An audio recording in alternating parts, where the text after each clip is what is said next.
করতে হবে, বিচার আমরা চাই। আর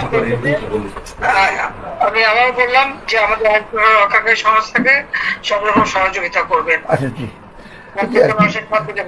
আবার এই নাম্বারটা আমার আপনি সেভ করে রাখেন। এই নাম্বারটা আমার জাহাঙ্গীর।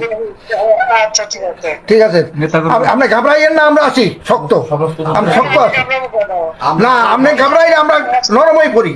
জয় বাংলা। যেভাবে আছেন বাবা মা সবাই থাকেন, আর আপনারা 15 আগস্ট যথাযথ মর্যাদার সাথে পালন করেন।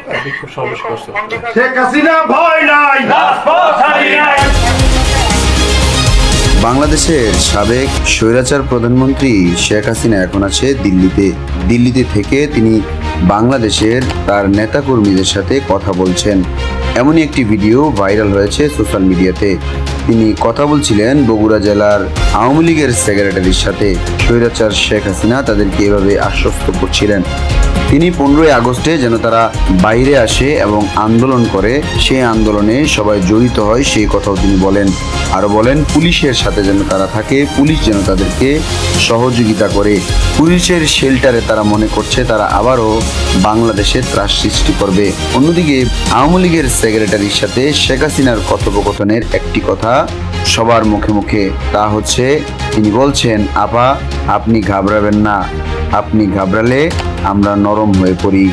এদিকে ছাত্ররা বলছে গণতান্ত্রিক দেশে যদি আবারও কোনো অগণতান্ত্রিক কর্মকাণ্ড করা হয় তাহলে তাদেরকে ছাড় দেওয়া হবে না। তারা বলছে বাংলাদেশে কোনো অরাজকতা সৃষ্টি করা যাবে না, না মাইনরিটির নামে না রাজনীতির নামে। বাংলাদেশে এখন চলবে কেবলই পরিষ্কার এবং পরিচ্ছন্ন রাজনীতি। খুনের রাজনীতি থেকে বাংলাদেশের জনগণ অনেক আগেই বেরিয়ে এসেছে।